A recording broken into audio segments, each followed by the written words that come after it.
오늘 이제 5월 가정의 달 또 맞이해서 또 못 보던 식구들 이렇게 함께 예배드리는 것 너무나 감사합니다.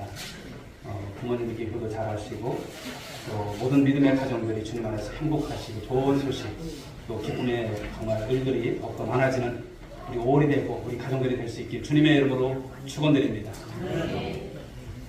자, 오늘 우리는 어린이 주일을 맞습니다. 우리 어린이 주일에 참 연세들이 많다 보니까 이제 손주들을 보시잖아요. 그러다 보니까 어떤 말씀을 전해야 될까 고민이 적지 않게 되었습니다.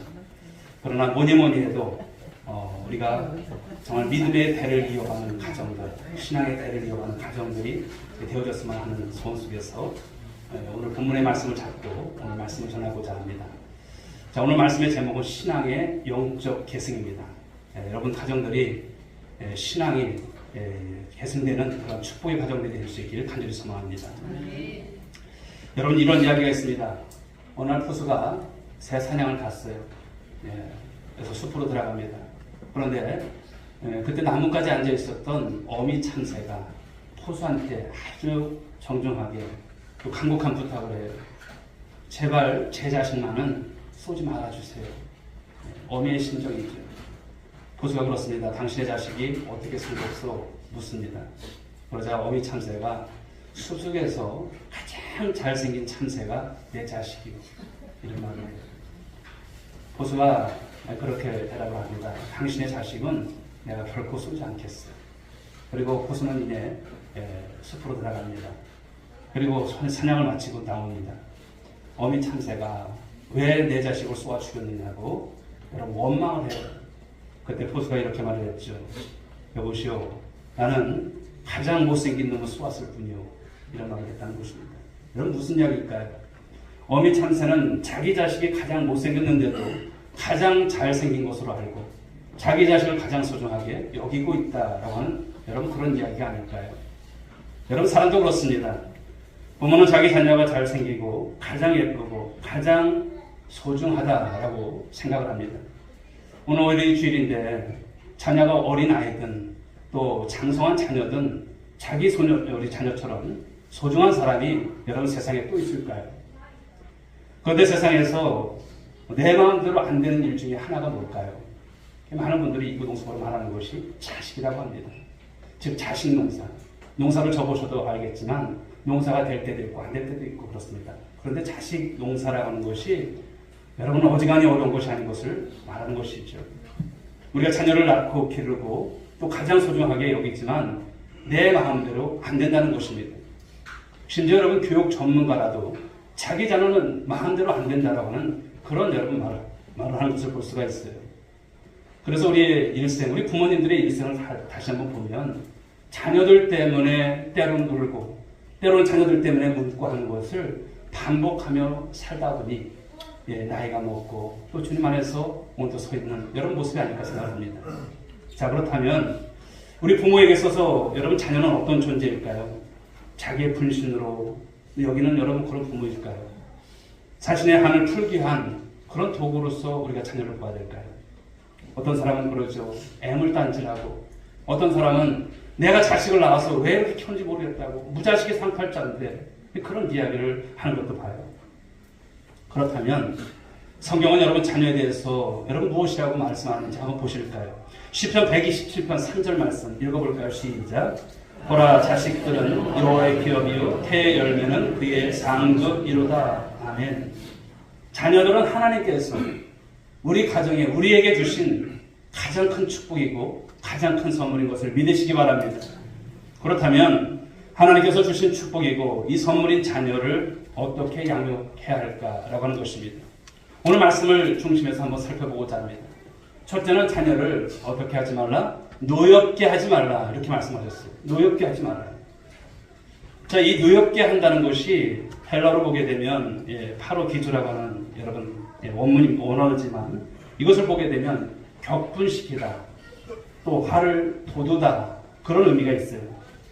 단순히 자녀를 화나게 하지 말라 이런 것을 넘어서서 마음을 상하게 하거나 자녀들이 낙심치 않게 하라고 하는 그런 깊은 의미를 담고 있는 말이 바로 자녀를 노엽게 하지 말라고 하는 말씀인 거예요. 그런데 자녀를 키우다 보면 우리가 부모가 여러분 쉽게 자녀들을 여러분 이제 또 이렇게 키우는 것이 아니죠.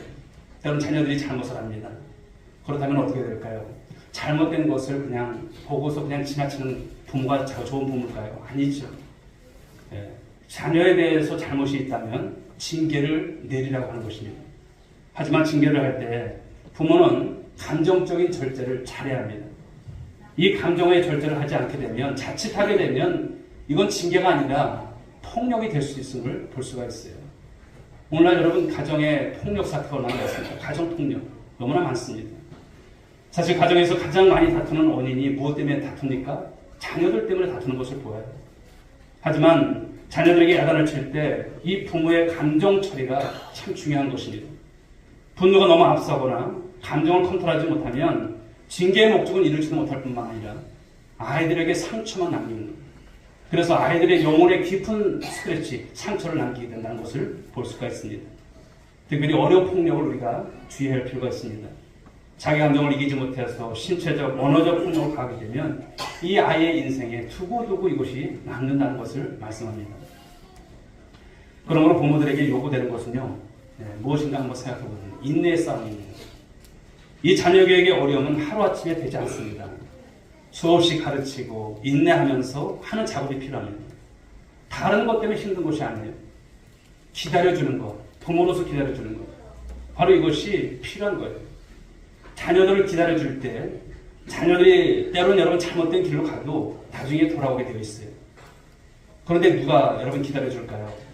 하나님에 대해서 신뢰하는 부모가, 신뢰하는 사람이 기다려줄 수 있습니다. 자녀를 맡기신 하나님, 그 하나님에 대한 신뢰를 통해서 하나님께서 내게 주신 이 아이지만 이 아이를 어떻게 인도하실까, 이것에 대한 기대를 갖고서 우리가 부모로서 여러분 그 삶을 살아야 한다는 것입니다. 어떻게 보면 하나님은 바로 자녀보다도 부모를 먼저 훈련시키고자 하시는 것을 볼 수가 있습니다. 하나님은 자녀의 성장만이 아니라 부모의 성장을 원하세요. 부모가 먼저 하나님을 깊이 신뢰하고 이 자녀의 문제를 하나님께 맡기는 것, 하나님께 의탁하는 것, 바로 이렇게 기다릴 줄 아는 부모가 되기를 원하시는 줄 믿으시기 바랍니다. 누가복음 15장 말씀을 보게 되면 우리가 잘 아는 대로 탕자의 비유가 나오지 않습니까? 둘째 아들, 여러분 집 떠나서 자기 마음대로 다 탕진하고 그런 가운데서도 나중에 어떻습니까? 바로 집으로 돌아갈 생각을 하는 것을 볼 수가 있어요. 그 생각을 할 수 있었던 것이 뭘까? 물론 성경에 그런 내용까지 다 나와 있지는 않지만 그러나 아버지가 나를 기다려주고 있을 것이라고 하는 이 믿음이 적어도 여러분 이 둘째 아들에게는 있지 않았을까요? 하나님 안에서 자녀를 바라볼 때 현재의 모습을 보지 마시고 하나님의 손으로 빚어갈 미래의 모습을 믿음의 눈으로 우리가 바라볼 필요가 있음을 말씀합니다. 아이들이 아무리 어려도 이 아이들을 인격적으로 존중해주고 또 여기에 나온 것처럼 바로 이 자녀들을 노엽게 하지 않는 것, 들어주고 기다려주고 인내하면서 나아가는 모습이 오늘 여러분이 주시는 말씀 속에서 핵심이 아닐까 생각을 합니다. 자, 두 번째는 노엽게 하지 말라고 하는 이 말씀을 우리는 오해해서는 안 된다는 거예요. 성경은 어떤 말씀을 하냐면 자녀들에 있어서 징계를 강조해요. 그리고 체벌을 허용하고 있어요. 자, 그 말씀이 어디 있습니까? 잠언서 23장 13절, 29장 15절 말씀 한번 읽어보겠습니다. 시작. 아이를 분개하지 아니하려고 하지 말라. 채찍으로 그를 때릴지라도 그가 죽지 아니하리라. 채찍과 꾸지람이 지혜를 주거늘 임의로 행하게 버려둔 자식은 어미를 욕되게 하느니라. 그런데 이 말씀을 오해해서는 안 돼요. 여러분 폭력을 행사하라고, 자녀들에게 폭력을 가하라고 말씀하시는 것이 아니에요.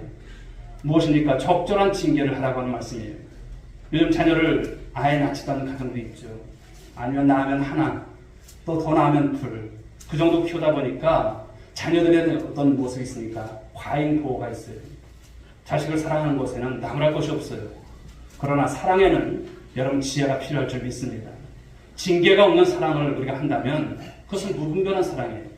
그건 사랑이 아니라 그것은 방임이 될 수 있다는 것을 우리는 알아야 합니다. 지혜가 없는 사랑은 아이의 인생을 망칠 수 있습니다. 정말 자녀를 사랑한다면 우리 젊은 부부들 이렇게 있고 오늘도 또 이렇게 아이들 또 키우는 우리 부모님들, 젊은 우리 집사님들, 가족들이 있는데요. 자녀를 정말 사랑한다면 어떻게 될까요? 징계를 할 때는 해야 한다는 것을 말씀 주시는 거예요. 우리가 구약에 여러분 왕을 보게 되면 히스기야 왕이 있지 않습니까? 기도를 통해서 15년 생명의 연장을 받아요. 얼마나 기쁜 일입니까? 그런데 그 15년 가운데서 낳은 아들이 누구냐면 악명 높은 므낫세라고 하는 왕입니다. 늦게 낳은 아들이다 보니까 아마도 애지중지하지 않았을까요? 나중에 그렇지만 이가 바로 이 므낫세가 왕위를 이어받은 그가 어떻게 되었는지 여러분 성경은 말씀하고 있어요. 유다의 왕 중에서 가장 타락한 왕, 영적으로 보게 되면 우상 숭배하고 나라 전체를 여러분 하나님께서 원찮는 나라로 일삼았던 왕임을 말씀합니다. 재위 기간은 55년이에요. 도덕적으로 영적으로 나라를 아주 하나님께서 원찮는 나라로 만든 왕입니다. 가장 우상 숭배가 팽배했고요. 몰렉과 그리고 여기에 또 여러 가지 이제 마술과 이 점술이 성행했던 그 시대의 타락상을 볼 수가 있습니다. 여러분, 이 히스기야 왕이 하나님 앞에서 선한 왕으로서 잘했습니다만 자식 농사는 잘못했던 것을 볼 수가 있어요. 즉 무엇입니까? 기준이 없는 사랑은 방종을 낳는다는 것을 말씀합니다. 징계 없는 사랑은 잘못된 사랑이 될 가능성이 상당히 농후합니다.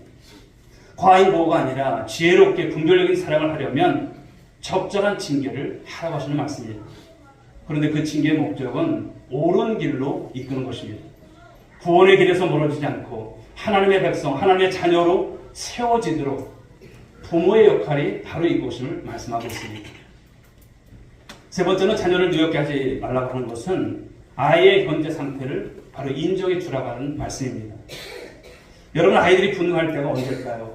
언젠가 가만히 보니까 비교할 때인 거예요. 아이들이 여러분 모르긴 몰라도 다 알아요. 비교할 때 가장 싫어해요.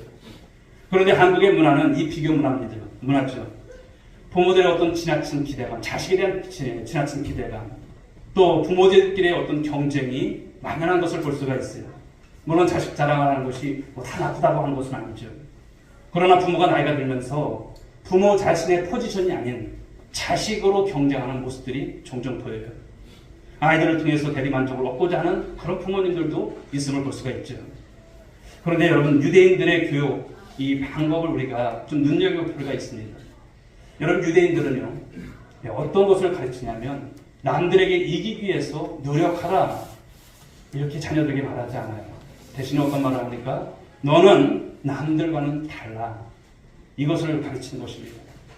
남에게 이기려고 경쟁하는 것이 아니라 남들과 너는 다른 존재가 되라. 하나님께서 너를 그렇게 지으셨어. 너를 이 땅에 보내셨어. 이렇게 말하는 것입니다. 1등이 되라고, 유명한 사람이 되라고 하는 것이 아니라 하나님 앞에서 가장 너다운 너가 되어야 해요. 이것을 가르치는 거예요. 여러분, 이것이 무엇입니까? 이것이 성경적인 방식이 아닐까요? 그러므로 부모가 해야 할 일은요, 아이들의 말에 귀를 기울여주는 것입니다. 이것이 바로 예수님께서 이 땅에 오신 성육신의 원리가 아닐까 생각을 합니다. 여기 하나님께서 하나님의 위치에만 계셨다면 우리와 소통이 여러분 이루어졌을까요? 하나님은 우리와 소통하기 위해서 인간의 몸을 입고 이 땅에 바로 아기 예수로 오셔서 공생애를 통해서 우리와 소통하신 줄 믿으시기 바랍니다. 이것이 복음의 진수예요. 가정 안에 여러분 대화가 회복되려면 그러므로 부모는요, 아이의 수준으로 내려가야 하는 거예요. 부모의 수준에서 아이하고 여러분 코드가 맞습니까? 맞지 않아요. 때로는 실패했을 때도 실패에 귀 기울여주고 격려해주고 응원해주는 여러분 부모가 되어야 합니다. 그렇지만 이것이 쉽지 않죠. 또 사춘기 때 아이들이 종종 실패하고 좌절할 때 여러분 그런 경험이 있지 않습니까? 그런데 이때 굉장히 중요합니다. 그때 여러분 부모가 너는 그것밖에 못하느냐, 넌 왜 그러냐, 남들은 다 이러는데, 이렇게 체근하는 것이 아니라 부모가 곁에 있어주는 거예요. 그것을 받아주고 아빠와 엄마는 내 편이라고 하는 것을 알려주는 부모가 되어야 합니다.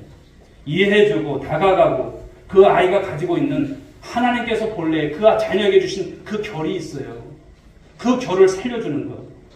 바로 자녀를 향한 하나님의 뜻이 무엇인지 바로 알아가도록 바로 부모가 그 역할을 함께 해주는 것이 필요한 것입니다.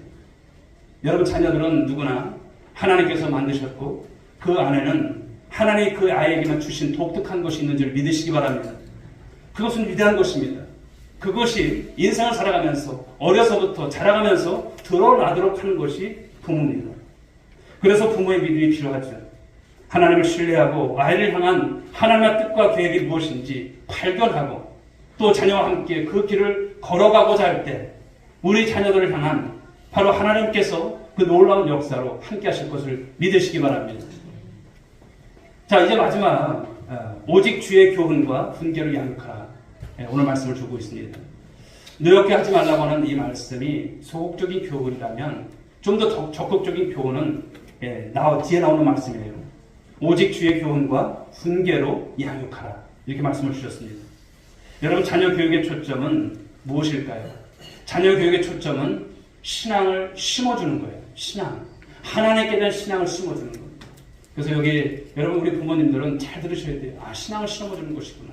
부모의 역할이 이것이구나. 깨달아야 할 줄 믿습니다. 하나님의 말씀을 통해서 하나님의 백성으로 만들어가는 거예요.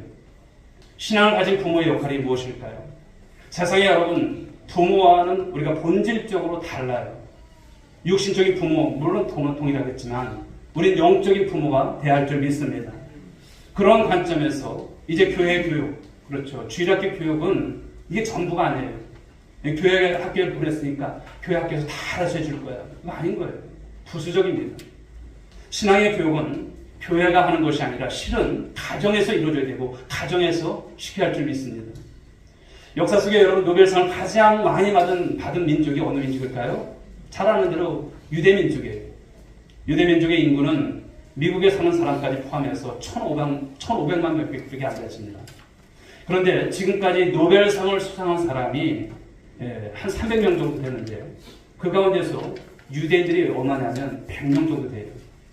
그러니까 노벨상 전체 수상의 3분의 1이 유대인들이에요. 세계적으로 범죄율도 낮고 우수한 인재들도 많습니다. 그런데 이것이 여러분 당연하게 됐을까요? 아니죠. 선천적인 것이 아니에요. 그들의 고유한 그 교육에 의해서 이렇게 많은 여러분 훌륭한 이 노벨상을 수상한 사람들이 나오게 된 것입니다.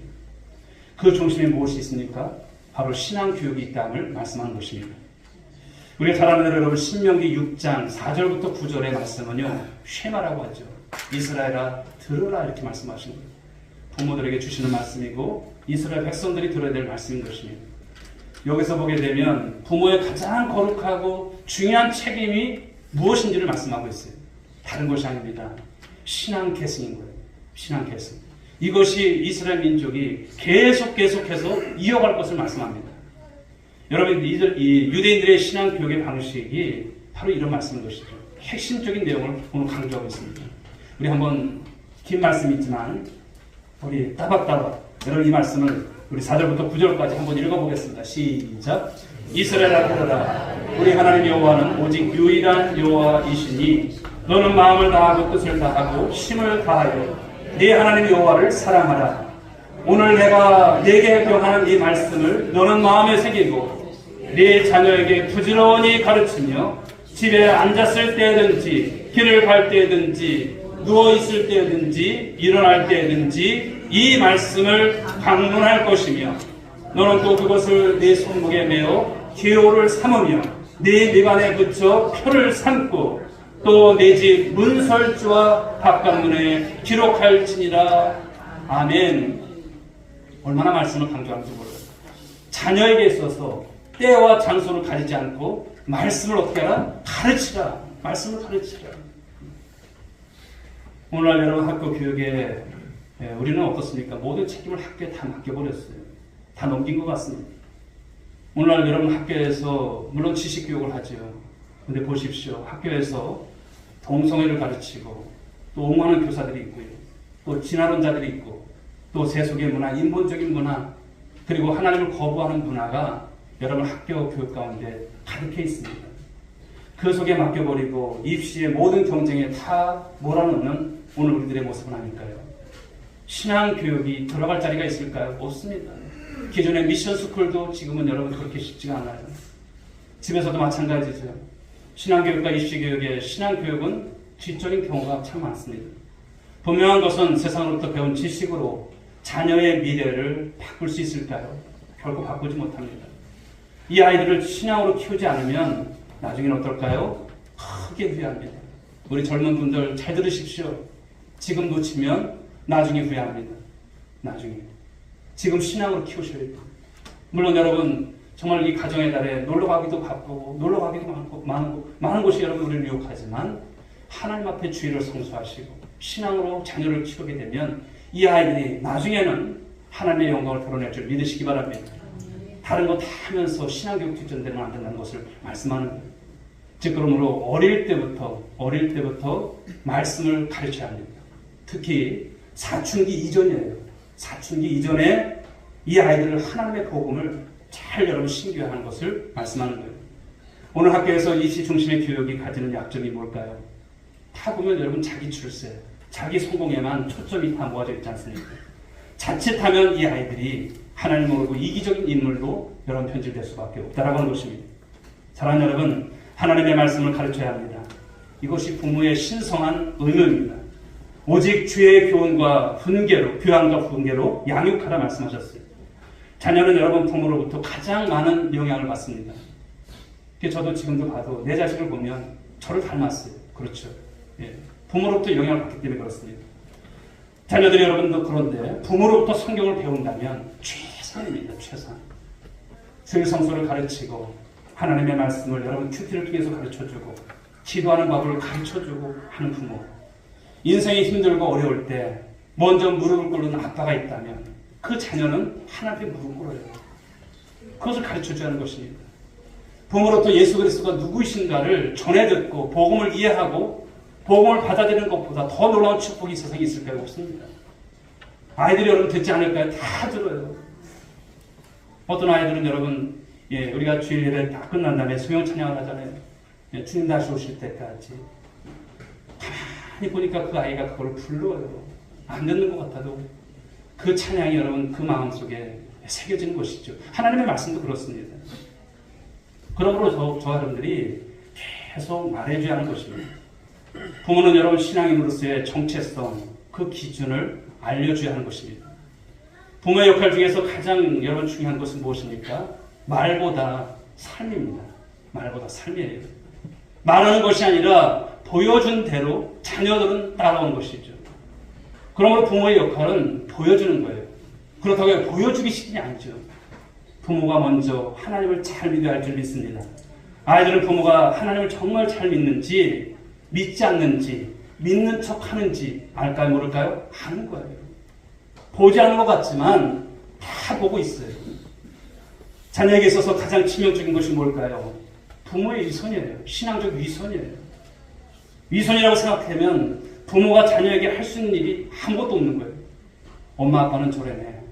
위선인 것을 알 아이가 여러분 신앙생활 제대로 할까 못합니다. 자녀 교육의 문제는 이 부모의 신앙으로 결정이 되고 귀결이 됨을 명심하시기 바랍니다.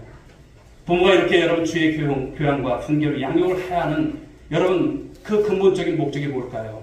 궁극적으로 보게 되면 자녀들의 영혼 구원입니다. 잠언서 23장 14절 말씀을 보실까요? 읽어보겠습니다. 시작. 그의 영혼을 세월에서 구원하리라. 아멘. 징계 자체가 목적이 아니에요. 영혼 구원이 목적임을 말씀하고 있어요. 아무리 여러분 자녀가 세상적으로 성공하고 삐까번쩍하게 나가고 또 잘되고 잘된다고 할지라도 영혼 구원받지 못하면 성공이라고 여러분 과연 말할 수 있을까요? 성공 아닌 거예요. 그러므로 자녀들에게 있어서 여러분 최고의 유산이 무엇인지 아십니까? 최고의 유산은 신앙 유산인 줄 믿으시기 바랍니다. 우리 오늘의 성도님들은 신앙 유산이구나. 이것을 여러분 정말 명심하셔야 돼요. 자녀가 나를 통해서 예수 그리스도를 만나고 하나님의 백성이 되고 또 참된 신앙을 가졌다면 자녀들에게 아무것도 물려주지 않아도 돼요. 신앙 하나 물려주면 된 것입니다. 그러면 하나님이 그 인생 책임지세요. 하나님이 그의 아버지가 되시고 하나님이 그의 기업이 되시고 그의 인생을 책임져 주시는 전능하신 하나님이 될 줄 믿으시기 바랍니다. 아무리 능력 있는 부모라 할지라도 부모는 여러분 한계가 있잖아요. 부모가 여러분들이 여러분 자녀들을 언제까지 책임지시겠습니까? 책임질 수 없는 것들이 더 많은 인생 아니겠습니까? 인생의 가장 중요한 부분, 그것은 부모가 책임지지 못한다는 거예요. 그런데 책임은 오직 하나님만이 지실 수 있음을 믿으시기 바랍니다. 그러니 부모가 할 수 있는 일은요, 바로 자녀들을 하나님께 위탁하는 거예요. 자녀들을 하나님 앞에 올려드리면서 기도하는 거예요. 오늘날 여러분 시대가 어떻습니까? 너무나 어려운 시대예요. 자녀들이 자라가기에 굉장히 험악한 시대입니다.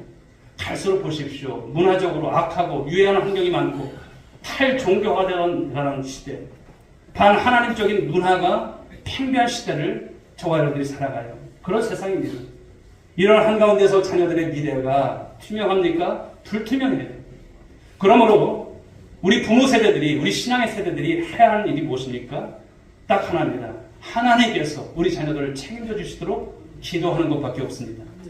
시편 127편 1절 말씀을 보실까요? 읽어봅니다. 시작. 여호와께서 집을 세우지 아니하시면 세우는 자의 수고가 헛되며 여호와께서 성을 지키지 아니하시면 파수꾼에 끼어 있으니 헛되도다. 부모가 자녀를 위해서 해줄 수 있는 일이 무엇이다? 기도라고 하는 것을 말씀합니다. 기도하는 부모의 자식은 결코 망하지 않을 줄 믿으시기 바랍니다. 하나님의 손에 자녀를 맡기는 거예요. 자녀를 양육하는 분들은 절대적 한계를 인정하실 것입니다.